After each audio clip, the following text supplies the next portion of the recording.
নমস্কার বন্ধুরা, শাশুড়ি বৌমার হেসেলে আপনাদের সকলকে স্বাগত জানাই।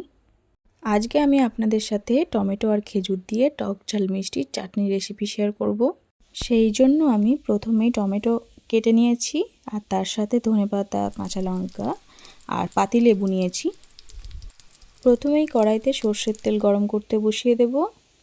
তেল খুব ভালো মতো গরম হলে তাতে আমরা কালো সর্ষে, শুকনো লঙ্কা, তেজপাতা আর কাঁচা লঙ্কা ফোড়ন দেবো। ফোড়ন থেকে খুব সুন্দর একটা স্মেল বেরোলে তার মধ্যে আমরা টমেটো কুচি অ্যাড করে দেব।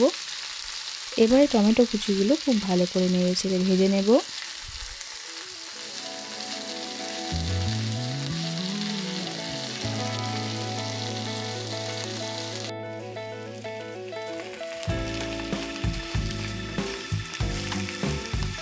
টমেটো ভাজা হয়ে গেলে এটাকে আমরা কিছুক্ষণের জন্য ঢেকে দেব, যাতে টমেটো নরম হয়ে আসে।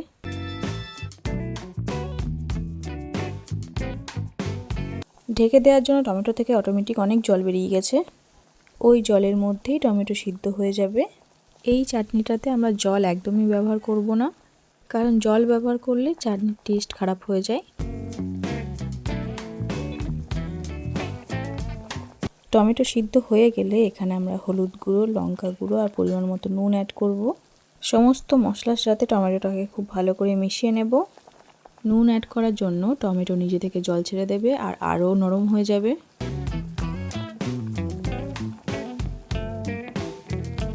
জল শুকিয়ে গ্রেভি ঘন হয়ে আসলে পরিমাণ মতো চিনি অ্যাড করে দেব। চিনিটাকে খুব ভালো করে টমেটোর সাথে মিশিয়ে নেব।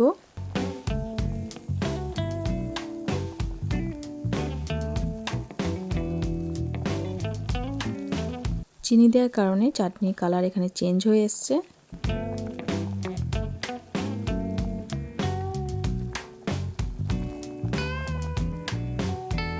এবার এখানে খেজুরগুলো অ্যাড করে দেব।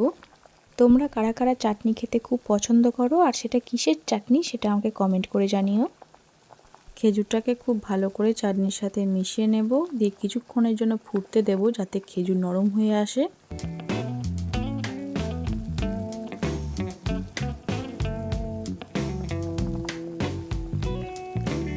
খেজুর নরম হয়ে গেলে আর চাটনির গ্রেভি ঘন হয়ে আসলে উপর থেকে ধনেপাতা কুচি ছড়িয়ে দেব। ধনেপাতা দেওয়ার সময় গ্যাসের ফ্লেমটা অফ করে দেব। এবারে ধনেপাতা কুচিগুলোকে চাটনির সাথে খুব ভালো করে মিশিয়ে নেব। তোমাদের ভালো না লাগলে ধনেপাতা নাও দিতে পারো, কিন্তু যারা ধনেপাতা খেতে খুব পছন্দ করো বা ধনেপাতার ফ্লেভার খুব পছন্দ করো তারা দিয়ে দেখতে পারো, এটা খুব ভালো লাগে খেতে। এবারে এখানে আমি একটু পাতিলেবুর রস অ্যাড করব যাতে চাটনিটা টক হয়। এই চাটনিটা গরম ভাত, পোলাও বা খিচুড়ির শেষ পাতে খেতে খুব ভালো লাগে। ট্রাই করে দেখতে পারো। সমস্ত কিছু খুব ভালো করে মেশানো হয়ে গেলে নামিয়ে নেব। রেসিপিটা কেমন লাগলো কমেন্ট করে জানিও। ভালো লাগলে লাইক, শেয়ার আর সাবস্ক্রাইব করে দিও।